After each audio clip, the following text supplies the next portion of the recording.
আজকে প্রথমবারের মতো মহান জাতীয় সংসদে বক্তব্য রাখছি।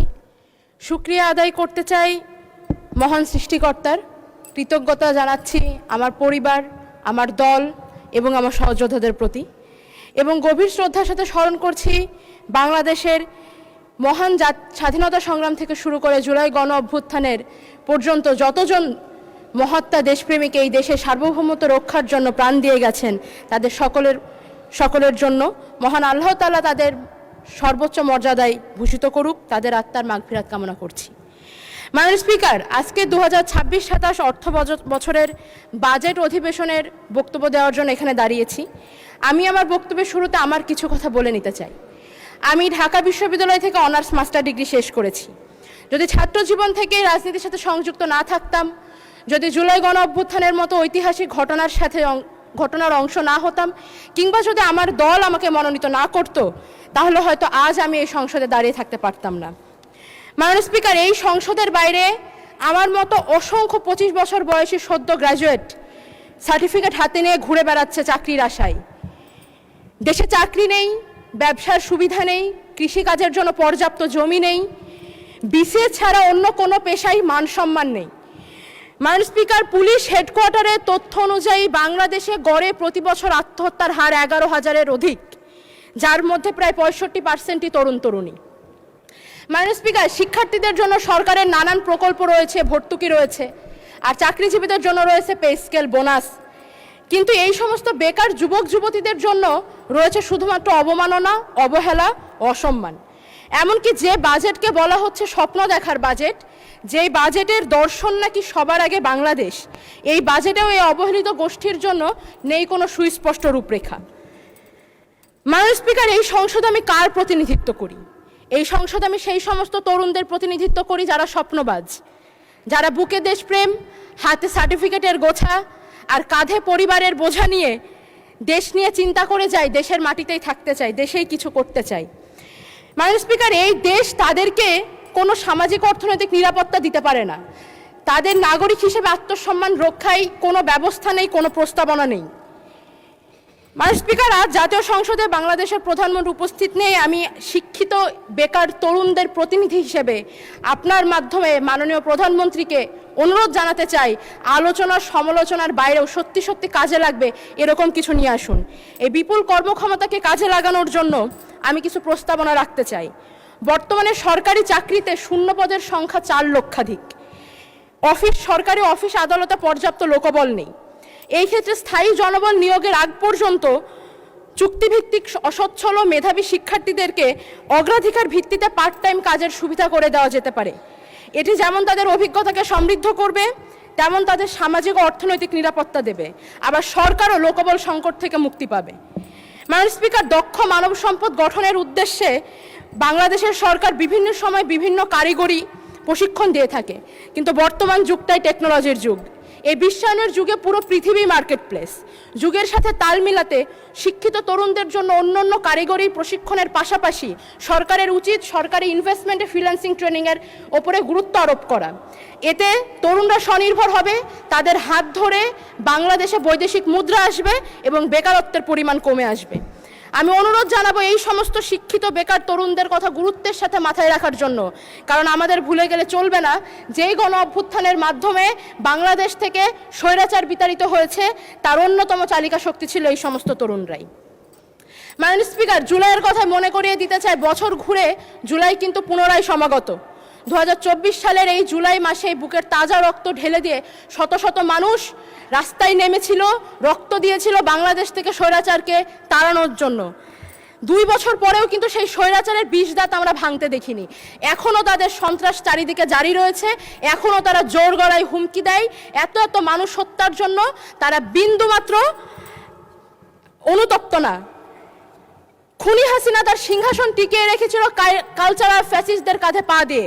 মাননীয় স্পিকার, এই সমস্ত কালচারাল ফ্যাসিস্টদের মোকাবেলা করার জন্য আমাদেরকে নিজস্ব দেশীয় কালচার এবং ইতিহাস ঐতিহ্যকে রক্ষা করতে হবে। আমরা হাসিনার আমলে দেখেছি মহান মুক্তিযুদ্ধ থেকে শুরু করে সংস্কৃতির প্রতিটি অঙ্গন তারা দখল করে নিয়েছিল। আমরা কিন্তু সেই পরিমাণ এফোর্টটা দিচ্ছি না। মাননীয় স্পিকার,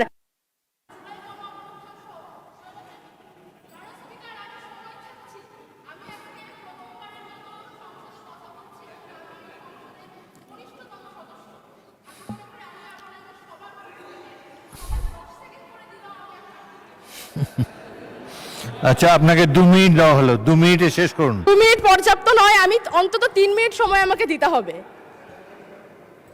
আচ্ছা বলেন। আমি প্রস্তাব রাখছি জুলাই 3 মিনিট গণ দেন ওনাকে। ও আমি প্রস্তাব করতে চাই জুলাই গণ অভ্যুত্থান সহ স্বাধীনতা পরবর্তী ফ্যাসিবাদ বিরোধী প্রত্যেকটা আন্দোলনের স্মৃতি ও চেতনাকে রক্ষার জন্য বাজেট বরাদ্দ দেওয়া হোক, রাষ্ট্রীয় অর্থায়নের নাটক, চলচ্চিত্র, চিত্রাঙ্কন প্রতিযোগিতার মতো আয়োজন করা হোক এবং একই সাথে এই বাজেটে বাংলাদেশের লোক সংস্কৃতিকে সংরক্ষণ করার দিকে বিশেষ গুরুত্ব দেওয়া উচিত।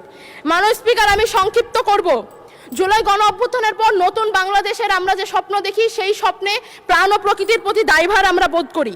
আমাদের বাংলাদেশে রয়েছে পৃথিবীর সবচাইতে বৃহত্তম ম্যানগ্রোভ সুন্দরবন, যা উপকূলের পাহারাদার হিসেবে প্রতি বছর আমাদেরকে প্রাকৃতিক দুর্যোগ থেকে বাঁচায়। আমি প্রস্তাব করতে চাই সুন্দরবন সহ বাংলাদেশের প্রধান 3টি বনাঞ্চলের বিরল প্রজাতির বন্যপ্রাণীদের রক্ষার জন্য যেন বন অধিদপ্তরের বাজেট বৃদ্ধি করা হয়। একই সাথে জানিয়ে রাখি, সুন্দরবন সুরক্ষা প্রকল্প এবং বাঘ সংরক্ষণ প্রকল্প দুটি এই বছরই শেষ হচ্ছে। পুনরায় সকল বন্য পশুদের রক্ষার জন্য একটি যেন সুন্দর প্রকল্প নেওয়া হয় এবং প্রাণ ও বৈচিত্র্য গবেষণার দিকে বিশেষ গুরুত্ব দেওয়া হয়। মাননীয় স্পিকার, প্রাণ ও প্রকৃতির রক্ষার পাশাপাশি আমাদের দূষণমুক্ত স্বনির্ভর বাংলাদেশ প্রয়োজন। স্বনির্ভরতার লক্ষ্যে চালিত বাংলাদেশের শিল্পোৎপাদন সহ অন্যান্য সকল অর্থনৈতিক কর্মকাণ্ডের প্রধান চালিকা শক্তি হচ্ছে নিরবিচ্ছিন্ন বিদ্যুৎ। বাংলাদেশের বিদ্যুৎ উৎপাদন বাংলাদেশের গ্যাসের মজুদের উপরে নির্ভরশীল অনেকাংশেই। বাংলাদেশে গ্যাসের মজুদ দিনকে দিন কমে আসছে এবং আমরা মার্কিন ইরান যুদ্ধের সময় দেখেছি জ্বালানি খাতে আমদানি নির্ভর হওয়াটা কতটা বিপজ্জনক। 2026-27 অর্থ বছরের জন্য নির্দিষ্ট করে কোনো নবায়নযোগ্য জ্বালানির সুস্পষ্ট রূপরেখা আমি পাইনি। 2030-2050-এর দুটি লক্ষ্যমাত্রার পরিকল্পনা আমি দেখেছি, কিন্তু এই বছরের জন্য আমি প্রস্তাব করতে চাই বাংলাদেশের প্রত্যন্ত অঞ্চলের আর্থিকভাবে অসচ্ছল পরিবারগুলোতে রুফটপ সোলার প্যানেল বিতরণ কিংবা ভর্তুকি মূল্যে বিক্রয়ের ব্যবস্থা করা যেতে পারে। এছাড়া উপজেলা ইউনিয়ন পর্যায়ের সরকারি অফিস আদালতগুলোতে সোলার বিদ্যুৎ ব্যবহারের মাধ্যমে জাতীয় গ্রিডের উপরে চাপ কমবে। মাননীয় স্পিকার, আমি আমার সর্বশেষ মিনিটটি ব্যবহার করতে চাই আবার নির্বাচনী আসনের দুটো কথা বলে। আমি সীমান্তবর্তী এলাকায় জন্মগ্রহণ করেছি মাননীয় স্পিকার। আমি কুষ্টিয়া জেলার দৌলতপুর উপজেলার মেয়ে। আমার উপজেলাতে আমার নির্বাচিত সংসদ সদস্য রয়েছেন, কিন্তু আমি যে দাবিটি করতে চাই সেটি আমাদের দৌলতপুরবাসীর প্রাণের দাবি। দৌলতপুরের সীমান্তবর্তী এলাকা প্রাগপুর এবং ওই পাশের শিকারপুর, এই স্থলবন্দরটি গত 1 যুগ ধরে আমরা চেয়ে আসছি। প্রাগপুর থেকে কলকাতার দূরত্ব মাত্র 120 কিলোমিটার এবং জাতীয় মহাসড়ক বাংলাদেশ মাত্র 20 কিলোমিটার দূরে। এখানে স্থলবন্দর প্রকল্পটি গত 1 যুগ ধরে আটকে আছে। এই প্রকল্প বাস্তবায়ন করতে সরকারের খুব বেশি অর্থ বরাদ্দের প্রয়োজন নেই। মাননীয় স্পিকার, আমি অনুরোধ করছি পদ্মা নদীর ভাঙনে ক্রমাগত ভাঙনে নিঃস্ব হয়ে যাওয়া একটি বৃহত্তর জাতির কথা চিন্তা করে আমাদের জন্য স্থলবন্দরটি দেওয়া হোক মাননীয় স্পিকার। একই সাথে আমার উপজেলার সম্মানিত সাংসদ এর আগেও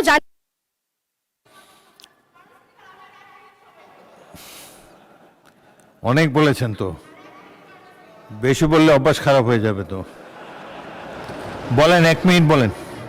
আমাকে 1 মিনিট দেওয়া হোক। ওকে ওকে, 1 মিনিটে শেষ করেন। আমাদের দৌলতপুর উপজেলা বাংলাদেশের অন্যতম বৃহত্তর প্রশাসনিক উপজেলা মাননীয় স্পিকার। এই উপজেলাটি এক উপজেলা এক নির্বাচনী আসন একটি মাত্র থানার উপরে নির্ভরশীল। আমার সহ সাংসদ ইতিমধ্যে বলে গিয়েছেন আমাদের থানাতে যেন 5টি যানবাহন দেওয়া হয়। আমি জানাতে চাই আমাদের দৌলতপুরে আসলে আরও একটি থানার প্রয়োজন। যতদিন না আমি প্রস্তাব করছি আমার দৌলতপুরে আরও একটি থানা স্থাপন করা হোক। যতদিন না থানা স্থাপন করা হচ্ছে ততদিন বিদ্যমান থানায় যেন জনবল বৃদ্ধি করা হয়। মাননীয় স্পিকার, এই সংসদ জুলাই গণ অভ্যুত্থানের মাধ্যমে অর্জিত সংসদ। এই সংসদে আমরা কথা বলতে পারবো, এখানেই বাক স্বাধীনতার চর্চা করতে পারবো। আমাদেরকে বারবার এটা ওটা দেখিয়ে দেওয়া হবে না, এইটাই আমরা আশা করি। এই সংসদ জনগণের জন্য কল্যাণকর হয়ে উঠুক, এই আশা ব্যক্ত করে আমি আমার বক্তব্য শেষ করছি। সময় দেওয়ার জন্য আপনাকে অসংখ্য ধন্যবাদ। ধন্যবাদ মাননীয় সদস্য।